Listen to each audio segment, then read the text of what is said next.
Oi, gente, tudo bem com vocês? Então, hoje vamos dar continuidade à nossa aula 12.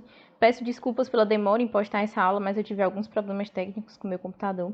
Então, hoje vamos discutir dois temas muito importantes: a Revolução Russa e a crise de 29. Por que a gente estuda determinados eventos históricos, né? A gente estuda determinados recortes temporais, tudo bem que muitas vezes com um certo viés europeu, estadunidense, mas estudamos principalmente determinados recortes porque eles deixaram uma marca, certo? Eles tiveram uma importância a nível nacional ou internacional e essa repercussão ficou marcada dentro da história. Então, esse é o caso, por exemplo, da Revolução Russa. Esse movimento, que foi um dos primeiros movimentos proletários a de fato tomar o poder e se manter no poder e desenvolver toda essa forma de governo, como aconteceu, apesar, é importante ressaltar, das suas incongruências e da sua perda de coerência em dado momento, mas é importante ressaltar a motivação por trás dessa Revolução Russa, certo? E vamos discutir também sobre a crise de 29, essa crise que alastrou-se por todo o mundo, né, acometendo uma série de nações, algumas que ficaram mais protegidas, outras que ficaram extremamente devastadas por ela, e que, inclusive, vai ter uma interferência no que a gente vai discutir na nossa próxima aula, na Segunda Guerra Mundial, certo? Então, vamos inicialmente falar sobre a Revolução Russa. Então, primeiramente, contextualizando o que acontecia dentro da Rússia no período que antecedeu essa revolução. Então, a gente tinha uma Rússia com características muito particulares. A gente tinha uma nação que ainda era vastamente marcada pela presença de uma espécie de antigo regime, uma vez que a gente tinha uma família real, a família Romanov, a família dos czares, certo? E a gente tinha também a presença de um clero, no caso a Igreja Ortodoxa. Então, essas eram duas características que marcavam profundamente esse território como dentro do antigo regime. Além disso, a gente tinha grandes proprietários de terra e oficiais do exército que tinham destaque e tinham uma posição social elevada, entre aspas, certo? Então, a gente tinha também uma coexistência desses elementos de antigo regime com alguns resquícios de feudalismo mesmo. O fim da servidão coletiva, ele só veio acontecer em 1861, que é extremamente recente para o período de século XX que a gente está abordando agora. Era um país essencialmente rural e, por conta da sua extensão territorial, de maior país da Europa, a gente tinha uma cultura muito heterogênea, com diversas etnias, diversos grupos e povos dentro desse território. Então, com características muito particulares em cada um deles. E por conta desse seu caráter, que ainda carregava até mesmo características de sistema feudal, a gente teve um certo atraso dentro desse processo de industrialização. Então, a gente via que a existência dessa família real, amplamente marcada por seu privilégio econômico, por um governo despótico, onde esse monarca, esse soberano, ele tomava as decisões políticas e concentrava grande parte do poder, e uma população extremamente vulnerável dentro dos campos e com classe trabalhadora também ainda em formação. A gente tinha também alguns outros fatores que marcavam essa opressão. A gente tinha a chamada Ocarana, que era uma espécie de polícia secreta que era responsável por uma série de perseguições, de assassinatos e deportações dos opositores ao governo. Então a gente vê que era uma sociedade extremamente opressora e com destaque para as condições, para as péssimas condições de vida desse campesinato, certo? Então, dentro dessa Rússia revolucionária, a gente via uma série de crises dentro do campo, falando a nível de fome, a nível de pobreza mesmo, então eram péssimas condições, como a gente está comentando. E a partir do momento que Nicolau II, o último czar, ele vai assumir o governo, a gente vai ver algumas medidas liberalizantes, mas muito sim, brandas sendo tomadas. Então a gente vai ver um avanço na industrialização que só conseguiu ocorrer mediante o endividamento externo e mediante algumas alianças que foram formadas. E isso acabou dando ênfase à urbanização, à construção de algumas ferrovias para poder alimentar essa infraestrutura industrial que estava se formando. Mas esse processo de industrialização, muito leve ainda, ele vai acabar aumentando ainda mais os contrastes sociais que já existiam dentro dessa Rússia pré-revolucionária, certo? E a classe burguesa, justamente por conta dessa precariedade de industrialização, ela ainda era muito reduzida também. Então era um sistema, uma nação que se encontrava um tanto quanto desencontrada dos outros eventos que estavam acontecendo dentro do continente europeu. Então, como a gente comentou, existia uma intensa repressão estatal a qualquer tipo de manifestação em oposição ao regime. Vinha ganhando força também uma disseminação do marxismo e de outras ideias, como o anarquismo de Bakunin, em ambiente escolar, em ambiente universitário, apesar da censura de todo que vinha acontecendo dentro de todo esse regime. Então, a nível de política, o que acontece é que vai ser criado o Partido Social Democrata Russo em 1968, criado por operários, camponeses e alguns intelectuais, e ele vai ter alguns dos seus principais líderes exilados, certo? Então, a gente já vê ganhando uma força essa movimentação que foi surgindo dentro desse contexto. Em 1903, a gente vai ter uma convenção em Londres, que ela vai contar com a presença de alguns desses líderes exilados, com destaque para Lenin e Plekhanov.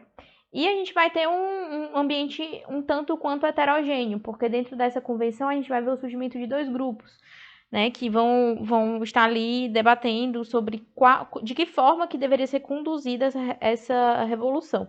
Então, os bolcheviques, que estavam sob a liderança de Vladimir Lenin, eles acreditavam na formação de um exército popular e que essa revolução ela só conseguiria ser alcançada mediante a luta armada e a implementação de um governo socialista. Esses bolcheviques, no momento, eles eram maioria. Inclusive, eles vão ser base futuramente para essa revolução, para algumas das importantes etapas dessa revolução. E os mencheviques, que eles eram menos numerosos, eles estavam sob a liderança de Julius Martov. Eles eram mais moderados, certo? Eles eram a favor da preservação da figura do czar, que seria essa espécie de rei, né? E ele estaria submisso a um parlamento.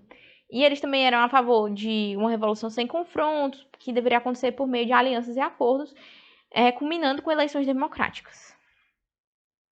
Sendo que a imagem do czarismo e de toda essa família Romanov, de todo esse modelo dessa espécie de antigo regime com pitadas de feudalismo, ele vai acabar se desgastando cada vez mais. Então a gente vai ter a guerra russo-japonesa, que vai ser um importante catalisador dessa insatisfação. Então, por conta das disputas imperialistas, tanto industriais como territoriais, a Rússia ela vai ingressar em alguns conflitos com o Japão.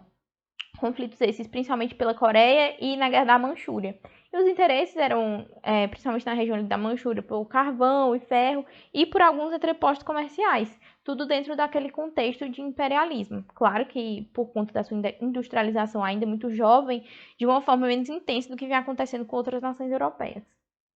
Sendo que, por conta da tecnologia japonesa, a Rússia ela vai ser fortemente derrotada, humilhada dentro desse conflito, vai ser uma vergonha internacional, o exército vai ser imensamente desestruturado, esse conflito ele vai gerar um grande déficit financeiro e tudo isso vai despertar mais ainda a revolta popular. Então a gente tinha uma série de desertores, de pessoas extremamente insatisfeitas com a guerra, que foram enviadas para a morte, e essa deserção ela vai acontecer a nível militar mesmo, alguns militares que vão dizer que não vão querer participar desse conflito. Inclusive, a gente tem um evento que aconteceu em 1905, que foi a tomada do couraçado Potemkin, que era um navio de guerra, certo? E esse navio ele foi tomado pelas pessoas que estavam ali dentro dele, e eles disseram que não iam mais participar do conflito. Inclusive, tem alguns filmes sobre isso, certo? E, além disso, a gente vai ter outras manifestações de cunho popular, como greves e protestos.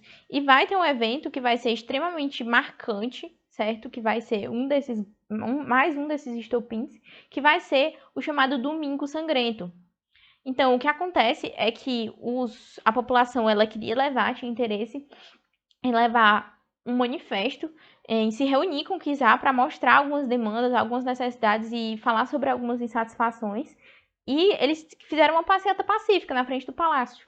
Sendo que o que acontece é que eles foram reprimidos de forma extremamente violenta e um número gigantesco de pessoas acabou morrendo, porque o czar lançou uma ordem de que a guarda deveria fuzilar esses homens, certo? Então, essas pessoas elas vão acabar morrendo. E esse episódio vai ser chamado de Domingo Sangrento por essa razão.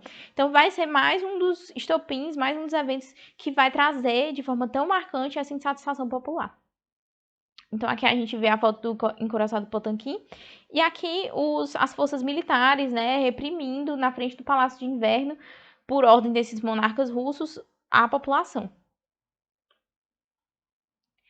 Outras manifestações de cunho popular vão ser a criação do Partido Constitucional Democrático, também chamado de Partido Cadete, que ele vai ser formado por uma minoria pouco expressiva da elite e principalmente por intelectuais e membros da classe média.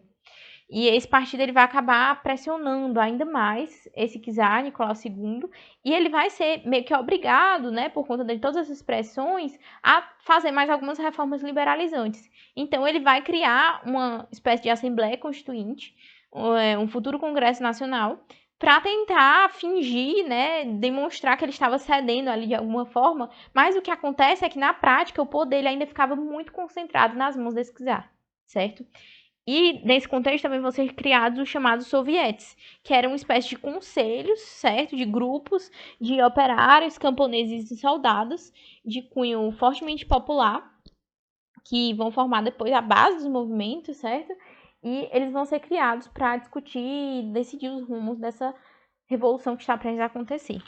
E o parlamento, que também é chamado de Duma, que teria sido criado, né, pelo czar, ele vai acabar se tornando uma figura extremamente figurativa, ou seja, uma figura sem importância prática, sem uma efetiva participação e sem um efetivo espaço, porque acabava que o czar ele acabava lançando mão de decretos e de outras coisas para aumentar seu poder e se manter sempre no poder. No caso, Nicolau II. E aí que a gente vai ter o evento da Primeira Guerra Mundial, onde a Rússia ela tinha alguns interesses internacionais, ela tinha interesse na Sérvia, naquela região específica ali da Bósnia e Herzegovina, e ela tinha uma certa rivalidade com a Alemanha, então ela vai acabar se associando à Tríplice Entente por seus interesses imperialistas e seus interesses territoriais, sendo que era uma nação que tinha pouquíssima estrutura para a guerra. Então a gente tinha a própria questão do conflito russo-japonês, que já tinha desgastado essas forças russas, tanto financeiramente, né, deflagrando, piorando ainda mais a crise já existente, e também com recursos e vidas que já tinham sido desperdiçadas nesse conflito. E na Primeira Guerra Mundial, por decisão do czar, que vai decidir participar desse conflito, vão acontecer ainda mais milhares de mortes, certo? Então, uma nova vergonha internacional e mais ainda insatisfação popular. Então, a industrialização que estava sendo desenvolvida, ela vai se voltar principalmente para a questão da produção armamentista para poder alimentar esse conflito. E a concentração de capital, ela vai se concentrar principalmente na zona urbana. E essa industrialização, como a gente comentou anteriormente, principalmente nesse contexto de guerra, de produção armamentista, ela vai acabar aumentando esse contraste que existia e vai acabar aumentando ainda mais a pobreza dentro do campo. Então, a grande questão que a gente tem que entender é que existia esse campesinato muito forte, essas pessoas que viviam no campo e que elas tinham muitas necessidades de alimentação. A Rússia é um país muito frio, então existia toda essa questão. Então, o que vai acontecer é que em 1917 vai acontecer uma série de revoltas na cidade de Petrogrado, que vai ser depois renomeada São Petersburgo, certo? E decretando, então, o fim do regime czarista. E esses partidos de esquerda, apesar das suas diferenças, eles vão acabar se unindo, os bolcheviques e os mencheviques, dentro desse processo de deposição do regime czarista. A Duma, que seria o correspondente ao parlamento, ela vai acabar implementando esse governo provisório, certo? Que é essa nova fase na qual nós estamos entrando, e o czar ele vai acabar renunciando. E dentro desse contexto, esse parlamento ele vai acabar ganhando um certo poder. Então, um dos principais objetivos da implementação desse governo provisório era decidir quanto à permanência da Rússia dentro da Primeira Guerra Mundial, porque ela estava passando por uma série de desgastes, porque insistia na manutenção dentro da permanência desse conflito. Então, com a implementação desse governo provisório, vai ocorrer inclusive o retorno de algumas figuras que estavam exiladas, com destaque para Lenin e Trotsky, dois líderes muito importantes dentro dessa revolução, e os sovietes eles vão acabar se fortalecendo com a participação de Lenin e de Trotsky. Sendo que vão existir algumas contradições internas, inicialmente os mencheviques e bolcheviques que tinham se unido, a gente tem que lembrar que existiam contradições entre eles. Então, os mencheviques, eles não acreditavam na capacidade da classe popular de assumir o poder, enquanto os bolcheviques, que eram a maioria, que eram formados principalmente por essa classe trabalhadora, pelas classes mais populares, eles já tinham um outro pensamento. Então, vai existir uma tentativa de golpe por parte dos bolcheviques e eles vão ser perseguidos de forma violenta e Lenin ele vai ser novamente exilado. Lenin ficava só sendo exilado, né? Indo e voltando. E Trotsky vai começar a tentar organizar uma revolução armada lá em Petrogrado, né, São Petersburgo, e ele vai começar a articular essa espécie de milícia que vai ser chamada de a Guarda Vermelha, certo? E depois ele, posteriormente, vai continuar sendo responsável pela administração dessa Guarda Vermelha. Então, em agosto de 1917, vai tentar ser articulado um novo golpe lá pelo Partido Cadete, mas esse golpe ele vai ser novamente debelado, né, com o apoio de forças contra-revolucionárias. Mas apesar disso, o bolchevismo ele vai se fortalecer mais ainda. Então, após todo esse fortalecimento da Guarda Vermelha, articulado por Trotsky, do bolchevismo, após esses golpes fracassados, os bolcheviques, né, essa movimentação vai começar a crescer em toda a Rússia, e principalmente após esse retorno de Lenin, ele vai ganhar ainda mais forças. Então, em outubro de 1917, mais precisamente de 24 a 25 de outubro de 1917, que consistiu na invasão de uma série de instituições, como fábricas e do próprio Palácio de Inverno da família real. E essa revolução ela vai ser liderada principalmente pela figura de Lenin. Então, a partir dessa Revolução de Outubro, a gente vai ter a Rússia sendo declarada como o primeiro país socialista dentro da Europa. Então, os princípios que vão reger essa revolução e esse momento pelo qual a Rússia está passando vão ser os princípios de todo o poder soviético, que eram aquelas organizações de trabalhadores, principalmente, e as teses de Abril, que tinham sido formuladas anteriormente naquele congresso que a gente tinha visto, naquela reunião que a gente tinha visto, de paz, terra e pão, certo? Que deveriam ser fornecidos a todos. Sendo que a gente tem que entender que, principalmente nesse começo de revolução, nesse início de comunismo de Estado, ainda existia uma forte resistência. Então, por um certo período, vai existir uma iminência de guerra civil, uma iminência de contra-revolução, prestes a acontecer também. Então, o Lenin ele vai começar a estabelecer uma série de reformas, principalmente dentro do âmbito cultural. Então, ele entendia que para que a população aceitasse essa nova revolução e essa nova forma de governo, seria necessário modificações na educação, modificações culturais, e que esses artifícios da arte, da propaganda, eles deveriam ser utilizados para incutir na população esse novo pensamento. Além disso, vai ser utilizado com muita intensidade dentro desse período a polícia secreta para investigar e eliminar traidores. A família real ela vai ser presa e isolada, posteriormente vai ser assassinada.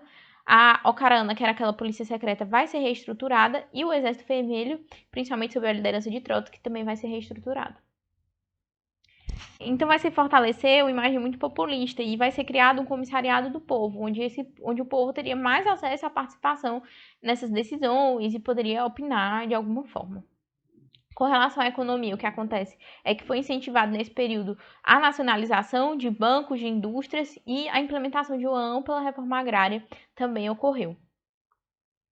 Com relação à geopolítica, ocorreu a retirada da Rússia da Primeira Guerra Mundial por meio do Tratado de Brest-Litovsk, que seria um armistício, que seria extremamente vantajoso para a Alemanha. Isso porque a Alemanha, que estava cercada, poderia parar de se preocupar com o front, né, com a linha de guerra que vinha ali da Rússia. Então, para eles, isso seria vantajoso. Em 1918 vai ser implementada uma nova Constituição que vai declarar a Rússia como uma república federativa socialista, sendo que, como eu comentei, existia ali uma iminência de guerra civil a todo momento por conta dos conflitos internos. Vai existir o chamado Exército Branco, que vai ser uma oposição ao Exército Vermelho, certo? Uma oposição aos revolucionários, formada também por membros de outras nações europeias e de outras localidades, e apenas com a debelada, ou seja, com a retirada estrangeira, apenas com o sucesso na repressão, principalmente por meio da figura do Exército Vermelho, desse Exército Branco, é que vai ser formada a União das Repúblicas Socialistas Soviéticas, com a anexação de alguns territórios que tinham sido fragmentados durante esse processo revolucionário. Então, o que vai acontecer após a estatização desses vários setores, das desapropriações e desse controle do Estado sobre o processo produtivo, é que essa transição ela vai acabar sendo muito difícil. E isso vai agravar a crise econômica que vem acontecendo. Então, vai ocorrer uma crise no desabastecimento, a questão da alimentação, que já era difícil, já estava deflagrada por conta da participação nesses outros conflitos e tudo mais. Isso criou um cenário meio complicado. Então, o que acontece é que vai ser implementada a nova política econômica, também chamada de NEP, que alguns estudiosos arriscam até chamar de um sistema econômico misto, que teria sido uma espécie de abertura um pouco liberalizante para poder dar um impulso nessa economia recém-estatizada. Então, essas reformas econômicas elas vão permitir, por exemplo, a livre circulação de capitais, inclusive alguma circulação de capitais estrangeiros, e também a manutenção de pequenas e médias empresas privadas e a manutenção de pequenas propriedades rurais, para tentar dar impulso a essa economia e tentar reverter um pouco essa crise que vem acontecendo.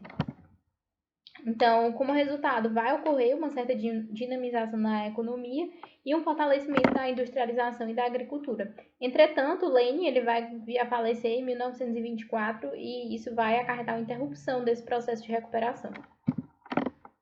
E após a morte de Lenin, vai começar um grave conflito ideológico. Então, vai ocorrer uma disputa entre dois dos líderes, dois dos membros desse Partido Comunista que teriam sido fundamentais, né, para a Revolução, e vão ser Stalin e Trotsky. Então, Stalin ele era secretário-geral do Partido Comunista e ocupava alguns outros cargos, e Trotsky ele era o chefe da Guarda Vermelha. E o que acontece é que Trotsky ele era a favor de uma internacionalização no processo revolucionário. Ele acreditava que esse processo iria se concluir a partir do momento que eles conseguissem levar essas ideias para outras nações e conseguir implementar esse modelo de governo em outras nações. Enquanto Stalin ele acreditava no chamado socialismo de um país só, que seria a consolidação e fortalecimento do socialismo na União Soviética inicialmente e só posteriormente, se possível, eles iriam internacionalizar esse processo. Então, isso vai deflagrar uma luta extremamente violenta que vai culminar com a posse de Stalin em 1928 como líder do Partido Comunista. E Trotsky ele vai ser fortemente perseguido, ele vai fugir primeiro para a Inglaterra e depois para o México, onde ele vai ser encontrado e ele vai ser assassinado por um agente secreto de Stalin. Então, depois desse conflito entre eles, o Stalin, principalmente após a morte dele, vai tentar fazer uma eliminação histórica da participação de Trotsky na Revolução. Ele vai tentar fazer seu apagamento de fotos, de revistas e de artigos. Eu trouxe até alguns aqui para vocês verem. Aqui. E aqui. E aqui também. Então, entre os objetivos do governo e aquilo que Stalin clamava, né, que ele era a favor de uma sustentabilidade econômica, ou seja, que a União Soviética ela devia ser capaz de se retroalimentar, né, de se sustentar. E ele também acreditava numa modernização da economia planificada e de um controle sobre o processo produtivo, ou seja, a partir da estatização. Sendo que ele vai adotar uma série de medidas, como manipulação dos meios de comunicação, publicando falsas estatísticas para afirmar que estava tudo dando certo. Ele também vai se utilizar dos chamados gulags, que eram prisões na Sibéria, para onde ele enviava alguns presos políticos e opositores do governo. A Sibéria é uma região bem, bem fria.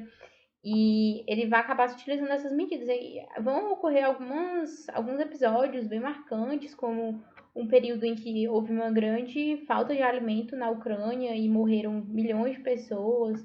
Então, a gente tem alguns eventos bem trágicos dentro desse governo de Estado. Ele vai adotar, por meio do Comitê de Planejamento, do Comitê Estatal de Planejamento, os chamados planos quinquenais, certo? E o objetivo desses planos era expandir o processo produtivo. Então, ele vai dar ênfase às indústrias de base, ou seja, às indústrias siderúrgicas. E esse fechamento ao capital estrangeiro e essa estatização, eles vão acabar fazendo com que a União Soviética ela ficasse protegida durante a crise de 29, que vai se estender por todo o mundo, certo? Então, nesse momento onde o mundo estava se esvaindo em crise, onde foi terrível, a gente vai já conversar sobre isso, o Stalin ele vai ser visto dentro da União Soviética como um verdadeiro messias, por ter conseguido sucesso nessa proteção contra essa crise de 29. Então aqui a gente vê essa figura de Stalin, né, nessa posição essa espécie de líder populista, dessa pessoa a qual todos poderiam recorrer, certo? E vai acabar que ele vai conseguir ter um bom sucesso no desenvolvimento industrial dentro da União Soviética. E ele vai implementar alguns modelos onde ele voltaria com o assalariamento dos trabalhadores industriais, sendo que é importante a gente destacar que essas modernizações, elas não necessariamente tiveram como sucesso a melhoria da condição do trabalhador, certo? Então, eles estavam longe de resolver os problemas dessa classe trabalhadora de forma realmente efetiva, de acabar com a pobreza, de acabar com aquilo que eles clamavam estar trabalhando para resolver de fato.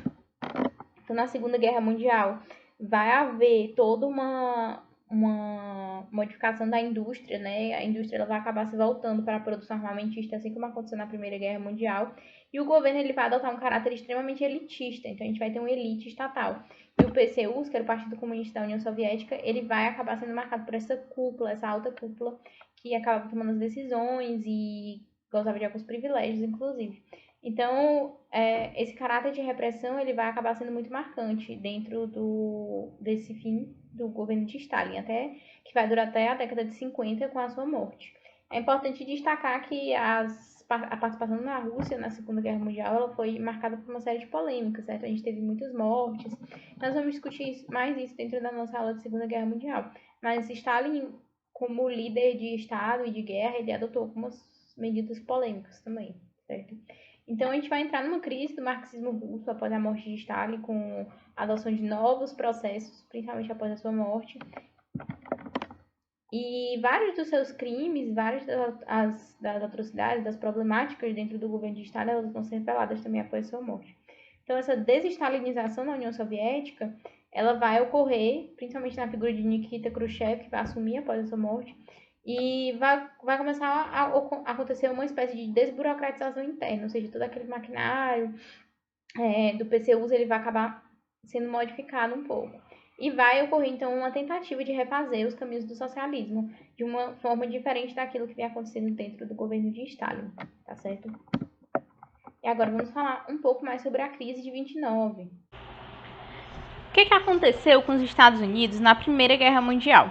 Então, inicialmente, apesar da antiga aliança que existia entre Estados Unidos e Inglaterra, eles tiveram uma certa resistência a entrar nesse conflito. Não queriam desperdiçar energia, gastos, vidas e tudo mais. Mas, devido a uma crescente agressividade alemã, que começou um ataque a embarcações civis norte-americanas, eles acabaram declarando guerra em 1917 e acabaram por se aliar à Inglaterra, Bélgica e França.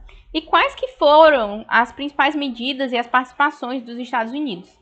Então, eles começaram a modificar sua indústria, estabeleceram algumas normas e metas industriais para fabricar insumos de guerra. Eles assumiram controle sobre ferrovias e telégrafos e fizeram uma das maiores campanhas midiáticas para o período. Então, eles voltaram todos os esforços de produção e de sentimento mesmo, procurando engajamento por parte do país para essas campanhas midiáticas também. E qual que foi o resultado dessa participação? Esses setores, principalmente os setores de produção agrícola, de combustíveis e de carvão, eles acabaram enfrentando rápido crescimento dentro desse período, e isso vai levar a uma elevada arrecadação de impostos. Esses impostos eles vão ser convertidos em empréstimos para os aliados. Então, futuramente, principalmente após o conflito, esses países da Europa, esses países que estavam enfrentando diretamente, fisicamente, o conflito, eles vão acabar virando grandes devedores dos Estados Unidos. E, além disso, o excedente acabou sendo reinvestido internamente. Além disso, os Estados Unidos vão servir como grande fornecedor de suprimentos, mais um motivo para gerar endividamento por parte desses países europeus. Então, após a Primeira Guerra Mundial, os Estados Unidos vão sair como uma potência pós-guerra. Woodrow Wilson, que era o presidente neste período, ele era muito favorável à questão da criação da Liga das Nações, sendo que a criação e participação dos Estados Unidos nessa Liga das Nações enfrentava grande oposição, principalmente por parte do Partido Republicano, que acreditava que essa participação nessa Liga das Nações, esse órgão internacional que serviria para mediar conflitos, certo? Ele seria, na verdade, poderia atuar como uma limitação da soberania estadunidense. Então, eles eram contrários à participação dos Estados Unidos nessa organização. E isso tudo foi alimentado ainda mais por um forte clima de nacionalismo e patriotismo que vinha ocorrendo principalmente devido ao bom desempenho e ao crescimento que os Estados Unidos vinham passando.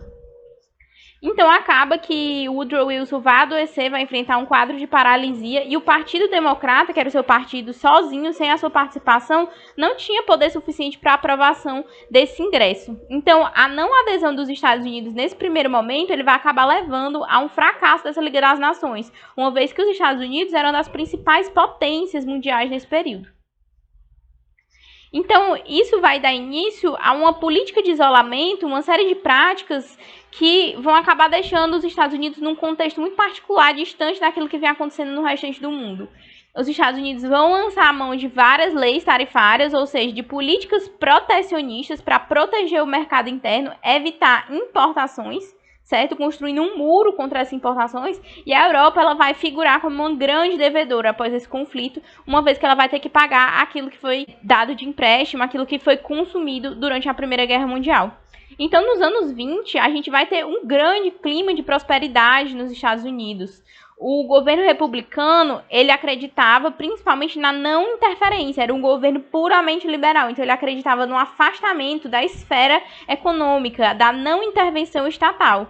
Então, dentro desse contexto, vai ganhar força o desenvolvimento das empresas privadas. Além disso, a gente vai ter um período onde vão ser muito utilizadas novas tecnologias que vão acabar incrementando a produção local, então a quantidade de coisas produzidas vai aumentar de forma exponencial. Além disso, os bancos, por conta desse grande consumo, eles estavam liberando cada vez mais crédito para as pessoas para que elas pudessem consumir. Então, o consumo estava aumentando também junto com o aumento da produção. Então, cada vez era produzido mais pelas indústrias e as pessoas acabavam comprando mais, criando uma falsa noção de produção e consumo inesgotáveis, como se as pessoas pudessem dar conta de toda essa demanda industrial infinitamente. Então, esse período ele vai ser muito marcado pela influência de símbolos como o carro, o cinema, o rádio, uma rica produção artística e cultural. E tudo isso vai alimentar um modelo, o chamado American Way of Life, que seria o modo de vida americano. Então, esse momento de prosperidade, ele vai ser muito simbólico. É como se o mundo todo invejasse esse estilo de vida americano, onde as pessoas poderiam comprar infinitamente, onde poderiam consumir tudo, onde existia uma suposta estabilidade econômica, certo? Então, esse período ele vai ter efeitos culturais, históricos e psicossociais muito importantes, principalmente por criar essa imagem dos Estados Unidos como essa nação louvável, invejável, onde esse estilo de vida seria tudo que poderia ser almejado. Vai ganhar força também nesse contexto chamado capitalismo financeiro, bancário, né? Então, as empresas na Bolsa de Valores, elas vão ganhar cada vez mais importância e vão ser cada vez mais valorizadas, sendo que isso vai criar a chamada febre especulativa, porque os valores dessas empresas no papel, nessa Bolsa de Valores, vai ser muito mais alto do que o valor propriamente dito, o valor real dessas empresas. E o que vai acontecer é que as pessoas que poderiam agora comprar ações, certo? O que são as ações? São aquelas parcelas, meio que representações de parte das empresas em forma de ações. Elas preferiam comprar essas ações, que seria uma forma rápida de enriquecimento, do que investir no setor produtivo propriamente. Então, era muito melhor você comprar uma parcela, comprar uma ação de uma empresa como indústria, do que você investir na indústria propriamente dita. Então, isso vai acabar criando uma espécie de déficit e eles vão ter que pagar por isso futuramente. As instituições financeiras elas vão ganhar mais destaque, né? E a figura de Wall Street vai ser muito emblemática, que é onde era feita essas negociações de bolsas de valores, de ações, de tudo mais. Então, os anos 20 eles vão representar um contraste entre os Estados Unidos e o restante do mundo, que estava passando por um momento muito difícil no pós-guerra. Então, isso vai alimentar aquela ideia do destino manifesto, que seria de que os Estados Unidos eles estavam destinados a um futuro maior, a grandes coisas, e que eles teriam sucesso, enquanto o resto do mundo estava, entre aspas, lascado. Então, a Alemanha, por exemplo, no pós-guerra, ela enfrentava um cenário extremamente caótico. Ela vivia o período chamado de República de Weimar, que era aquele período de uma frágil democracia estabelecida após a guerra, tinha perdido muitos territórios, tinha perdido dinheiro e tinha sido humilhada no Tratado de Versailles, né? Tinha sido forçada a pagar várias sanções e era um cenário perfeito para as ideias de um radical chamado Adolf Hitler prosperarem. Então, a gente já consegue enxergar encaminhamentos para a Segunda Guerra Mundial. Enquanto isso, a França e a Inglaterra também passavam por um período de reestruturação econômica. A Inglaterra vivia períodos muito difíceis em comparação a toda aquela prosperidade que ela tinha passado em tempos anteriores, certo? A Rússia, ela também se encontrava em reestruturação econômica pós-revolução, né? Pós aquele período difícil de guerra civil, de conflito entre Exército Branco e Exército Vermelho. E Stalin, ele estava naquele período de coletivização das terras, período em que houve grande confisco de impostos pelo Estado e que eles ainda tinham que lidar com a questão da fome e da miséria que não conseguiu ser extirpada apesar do novo regime. E teve aquela questão da relativa proteção contra a crise de 29, com os planos quinquenais de Stalin. E como é que começou a crise, né? Então a gente teve o aumento da produção industrial dos Estados Unidos e esse aumento da produção industrial ele foi incompatível com a capacidade de consumo do próprio país. Então eles não tinham mais condições de arcar com aquele intenso ritmo de produção que vinha acontecendo. Além disso, vai acontecer uma diminuição da importação de alimentos pela Europa. A Europa já estava conseguindo andar com as próprias pernas, já estava melhorando após a Primeira Guerra, né? E eles não estavam mais conseguindo enviar a quantidade de alimentos e de insumos que eles estavam enviando anteriormente. Mas, apesar dessa recuperação pós-guerra, a Europa não era ainda capaz de dar conta desses produtos industrializados produzidos nos Estados Unidos. Então, eles não conseguiam funcionar como uma alternativa ao consumo interno. E além disso, teve toda a questão de um sentimento de ressentimento mesmo de alguns países do continente europeu por conta daquela política de protecionismo, alguns podem até ver como um tanto individualista, digamos assim, dos estadunidenses, que tinham adotado aquelas práticas de protecionismo, de evitar importações e tudo mais.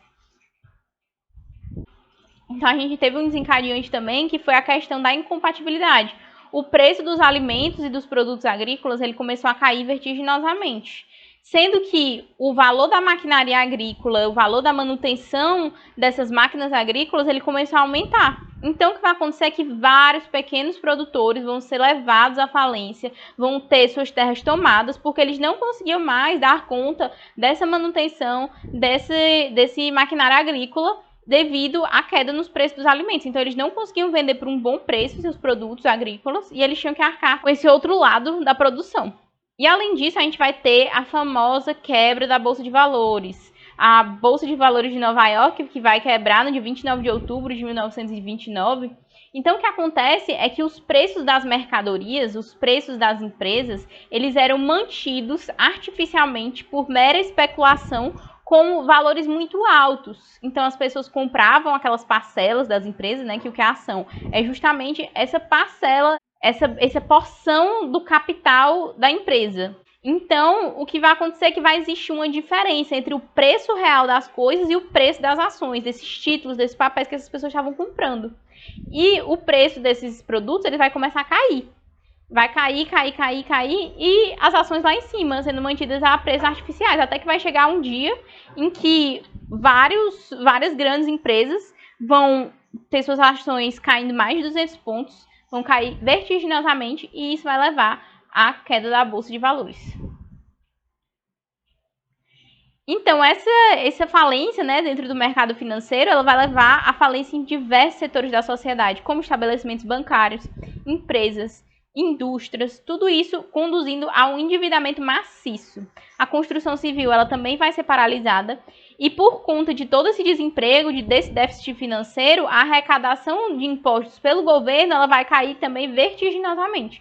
Então, os serviços públicos que eram mantidos a partir dessa arrecadação de impostos vai entrar em colapso, porque o governo não vai mais conseguir fazer arrecadação devido a toda essa crise. Então, mais de 12 milhões de pessoas vão estar desempregadas nos Estados Unidos nesse período.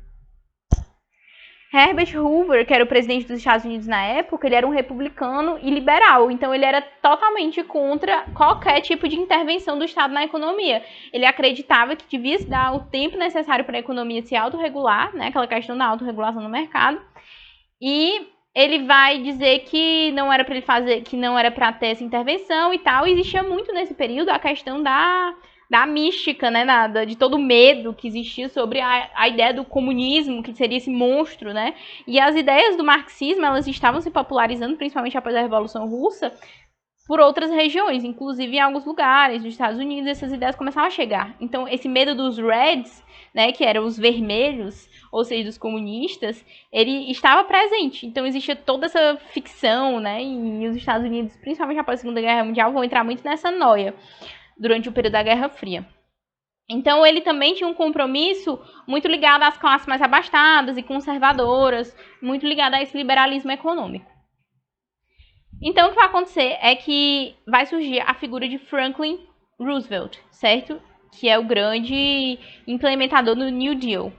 Então, ele vai surgir nas eleições presidenciais de 1932 e ele vai ter argumentos opostos aos de Hoover. Ele, por alguns republicanos, ele vai ser visto assim como quase um esquerdista e socialista, sendo que não era isso. Ele apenas acreditava na intervenção estatal em alguns setores, certo?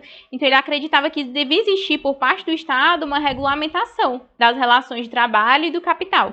Sendo que isso, principalmente para os liberais e para o Partido Republicano e até alguns membros mais conservadores dos democratas, ele era visto como uma subversão absoluta, né? Uma contradição ao modo de vida americano.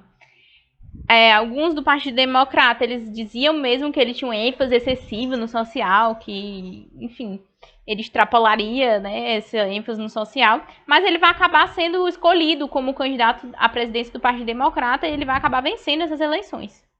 Então, o New Deal ele vai trazer uma série de medidas e dentro desse modelo, né, dessa série de políticas, a função do governo seria de quê? De promover o estado de bem-estar social, de fornecer aquilo que é necessário para a sociedade florescer com um bem-estar, certo? Então, ele tinha como algumas medidas reduzir despesas governamentais, ajudar os agricultores, produzir uma série de obras públicas para tentar gerar novos empregos. E a implementação desse New Deal ela vai ser quase uma divisora de águas, certo? E o New Deal vai fazer com que o Roosevelt seja mais popular e que ele seja reeleito 4 vezes sucessivas. Então, tinha algumas preocupações fundamentais desse New Deal. No ramo da agricultura, por exemplo, ele vai fornecer crédito a milhares de famílias para que eles pudessem se reajustar, pudessem retomar a produção de alguma forma. E ele também vai buscar novos mercados para exportação, né, para dar conta daquele mercado europeu que não estava mais tendo tanta necessidade de importar nos Estados Unidos. Com relação à indústria, ele vai trazer algumas medidas de maior fiscalização, ele vai reduzir as jornadas de trabalho, vai pôr fim ao trabalho infantil, vai negociar os direitos, né, trabalhistas com os sindicatos e vai permitir que os trabalhadores eles se filiem a sindicatos se assim desejarem. Com relação à Previdência Social, ele vai travar uma séria batalha assim, com o Congresso para poder dar garantia de auxílio aos idosos, desempregados, inválidos e também tentar fornecer seguro-desemprego e seguro-saúde. E, como eu comentei, a questão das obras públicas, que ele vai tentar gerar empregos por meio dessas obras, vai criar uma série de obras, construção civil e tudo mais. E com relação à administração pública, ele vai travar uma campanha contra a corrupção e o abuso de poder e vai tentar fazer uma reforma ao judiciário, que estava se utilizando muito desse poder, até mesmo abusando do poder do judiciário, para não deixar passar algumas medidas do New Deal. Então era isso, gente. Essas foram nossas 2 aulas. Eu sei que foi bem grande, mas a gente precisava conversar sobre esses 2 temas. E a nossa próxima aula vai ser sobre Segunda Guerra Mundial. Qualquer coisa que vocês tiverem dúvida, podem falar comigo que eu me encontro à disposição.